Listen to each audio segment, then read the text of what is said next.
slow. That was our idea. You know, we wanted to be seen. You know, winded down, arm out, girl in next to you. That was it. You know, that was what we were doing. You know, then the 60s came and it was like, how fast? How fast?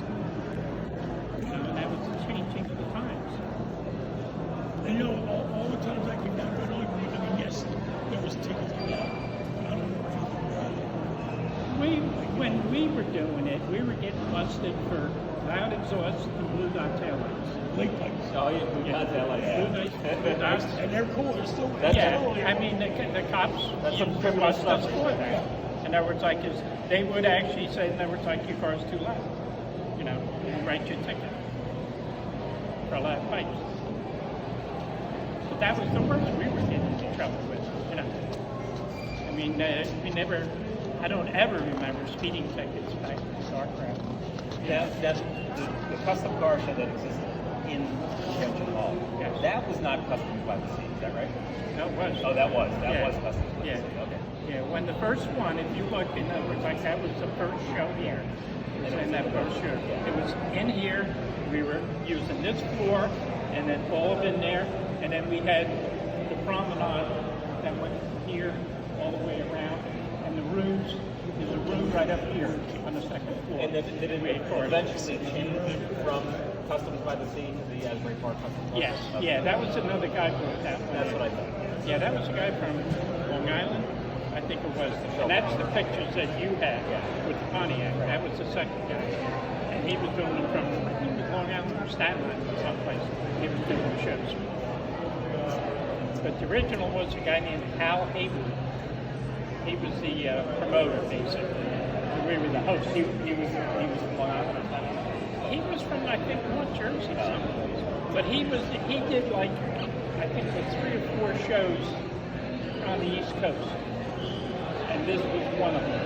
And then basically what he would do is, the next show he would do would be, say, like North Jersey. Well, he'd find a host club up there. Yes, right, yeah, the Armories. Well, that was different groups then. The Driving Deuces were doing them up in Teaneck, Tenafly. And then there was one in Elizabeth, because I went to Elizabeth Armory, Morristown Armory, Tenafly, or Teaneck, I think it was. And they were all different promoters back then. But they were like 3-day shows. I had the 55 first, and then the 58. The original Ghost, the black one. And then I went to the 15 Impala. That one I showed. I think when I took up the Hartford, Connecticut. Yeah. I think I had 55, Terry Browning, Mike Giacini, and we drove all the way up in the snowstorm to Hartford, Connecticut. And Saturday night we're in a judge and the guy sliding mirrors under the chassis. I checked it out to see what the undercarriage looks like, and I asked him, I go, what are you doing? He says, well, we're seeing how to clean the undercarriage for the shop for the road. I'm going to go through the snowstorm. So, come on. But the first one I ever went to was a little show in a Chevrolet dealership in Chatham. It was put on by the Squires of Chatham. And it was in the work bay. We were parked on the list in it. Our cars. They had to be good cars. Oh, yeah. A lot of good cars and good car builders. Well, yeah, they were from Whitney. There was a guy who was building 14. 14 lived here now, before he moved out to Arizona. He had the Parisian. And he was doing the cantilever roofs. He was doing half-roofs on the cars. He was cutting them up all over. And he was out of Whitman doing the cars. But I mean, it was like we talked the other day. There was no high-dollar car. It was your own home-driven. You know, you left the show on Sunday night. You drove it out the door, rain, sleet, or snow. It was your car. It was your driver. It was the only one you had. You know, it wasn't like you put it on the trailer, you know, and took it home and put it in the garage. It was like, no, that car went to work on Monday. You know? I'll go that way. Yeah. Well, that was it. I went to Reading, Pennsylvania. We did a show one year, and it was a club out there. And the nice part back then was if you drove more than 50 miles, they gave you gas money. You know, and they put you up because it was 3-day events. And I drove out to Reading, Pennsylvania with a lot of the big guys from North Jersey. because they were like older than me. And they were like, so I was like, come on, Joe, come on with us. We got you. Don't worry about it. You know. And they were just, I mean, we went out there and it was like, one put us up in a hotel. They transported us back and forth to the night of the show and stuff like that. But it was like, you know.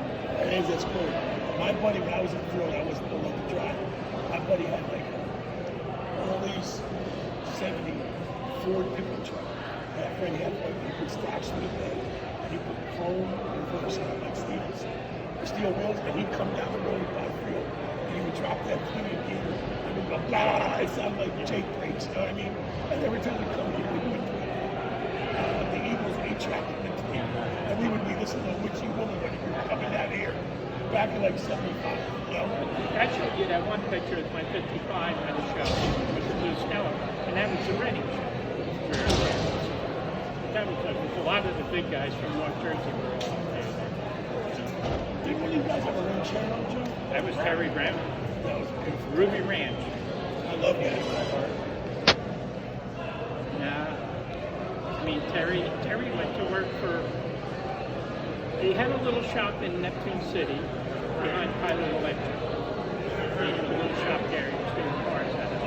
And then he got a chance to work for the vocation school in Manchester. And he went as a shop teacher down there. And he worked there, and then he had a stroke. And then when he had the stroke, he was just never, well, he ended up in a nursing home. Is he the one that didn't like anybody cursing? Oh yeah, oh He yeah. cursed a couple of you out. Yeah. Well, another thing is Tom Brown, Tom,